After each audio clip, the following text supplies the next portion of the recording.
My issue with drones, and it has been the issue all along, is I want to know whether or not the Constitution applies in full force to U.S. citizens who are overseas. Because I think the better argument is that it does.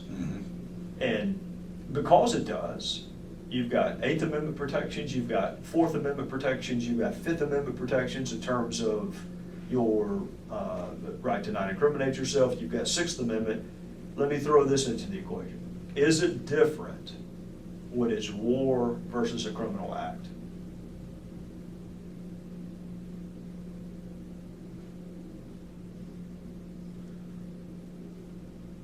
I would say absolutely not. A U.S. citizen has the same rights no matter what. All right. Let's assume we're in a battle. Let's assume we're in, pick whatever country you want to pick. You're a U.S. citizen, but you have, in essence, renounced your citizenship, and you are a member of the Taliban. And you are engaged in hostilities with American forces, which carries the imprimatur of the government with it. That's the representative U.S. government. Does a soldier have to stop and Mirandize you during the battle? Anytime self-defense, you can defend yourself anytime you want. Where's that in And the so- Constitution? I guess that's South Carolina laws. No, I mean, you can argue this implicit in the Second Amendment is the right to defend yourself. Yeah, yeah. But where does it say that during a battle, you have to stop and Mirandize the enemy? It does not. If you're in a battle, no, but drone What if you're- assassinations are not in a battle. Well, but you use the word assassination. What if,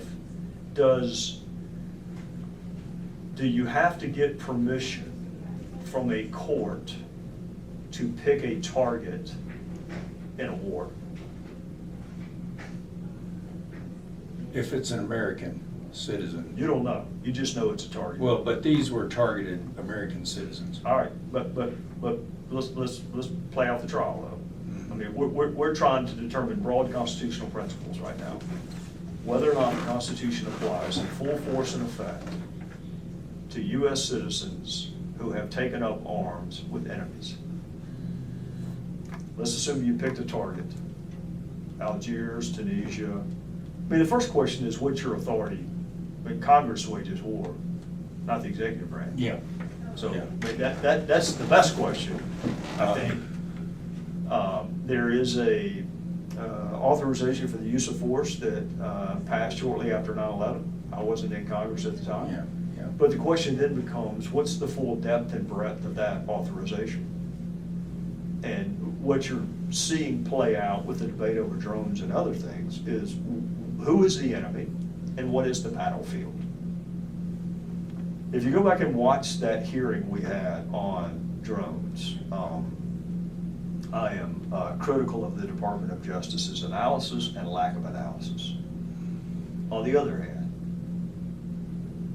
I think you would agree that if an American citizen takes up arms with the Taliban or Al-Qaeda, you do not have to call them before you strike a military installment to advise them of their prophylactic Fifth Amendment rights.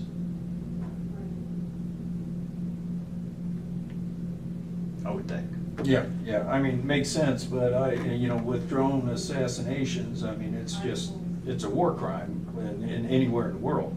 Any assassination. Well, you said it's a war crime. Yes, war crime. What's the difference between assassinating someone and killing them in a battle? Big difference. Assassinations are a war crime under the Geneva Convention. Right, but you just earlier told me we do not want the United Nations controlling our land use policies. We don't want the United Nations controlling our Second Amendment policies. Do you want to surrender your definition of an act of hostility to an international tribunal? Or what would you rather, as a sovereign nation, be able to determine that yourself?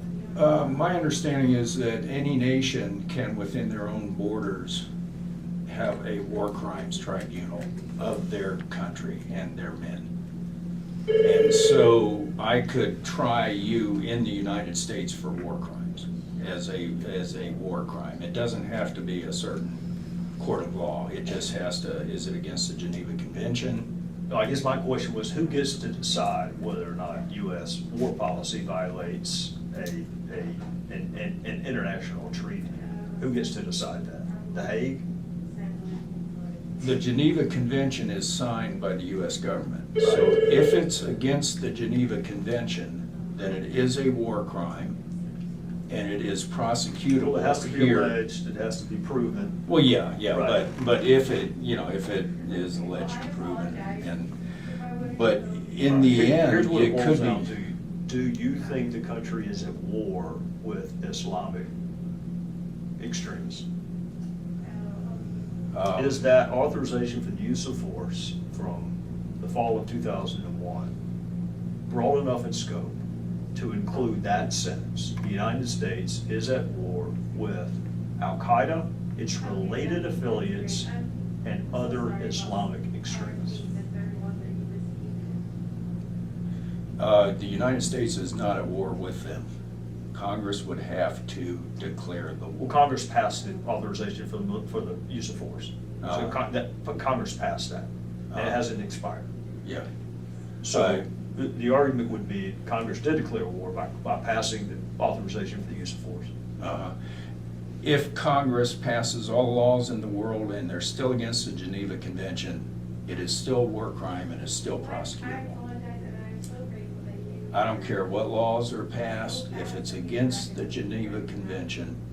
Why does the It's a war. Geneva Convention trump an act of a sovereign nation? But because to argue otherwise means that we need to go to the signatories of the Geneva Convention to get their permission to declare war against someone.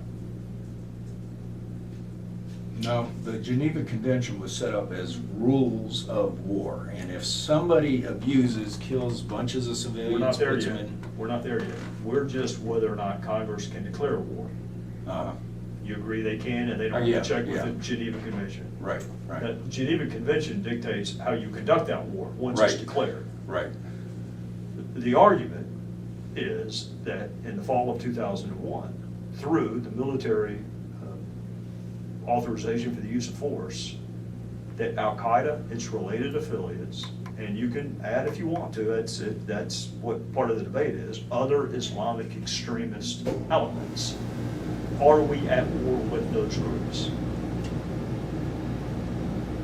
Yeah. And if the answer is yes to that, then we do not have, the judicial branch does not get to approve what targets the military chooses in war. Agreed? I mean, we do not have to run that through. Agree. Okay. So what is the check on, I mean, assume you identify a fertilizer plant in Kenya as being connected to Al-Qaeda and its affiliates.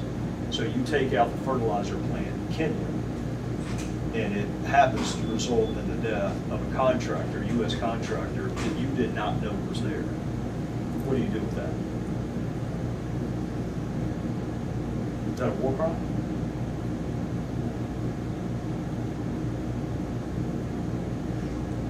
To assassinate the That's not Kenyans. assassinate. Well, That's- if they send a missile, blow up the whole plant, kill 250 Kenyans, that is a war crime.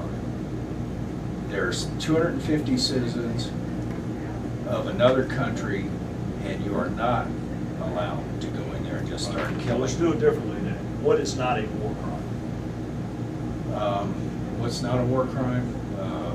Self-defense, and in a battle, you shoot if somebody's carrying a gun and shooting back. But that puts you in a worse position as a soldier than you are if you're an average citizen in the United States. You have Yeah. more right to defend yourself here in Spartanburg than you do on the battlefield under that definition. You don't have to wait till somebody shoots at you to defend yourself here. You just have to be would a reasonably prudent person of ordinary and firm constitution believe that his or her life was in danger. And it's the same way there, it would be if they believe their life is in danger, yes, they are able to fight back. Where it's a war crime is where it's innocent people driving in a car, not even carrying guns. Drone, bam, blow them up. That's a war crime. Okay, they are non-combatants. The definition of a non-combatant is somebody physically carrying a gun and physically a threat. And these are just, buses of school children. Would you have been able to kill Osama bin Laden with a drone strike prior to 9/11? I have no idea. Yeah. No, you have the intelligence that he's plotting it. There's no authorization for the use of force. Osama bin Laden is not a U.S. citizen, is one thing. But neither are the people riding in that Jeep you just described. Well, some of them were. Yeah, so, can So, you? but we might need to. I think there might be two people. I don't want to keep Okay.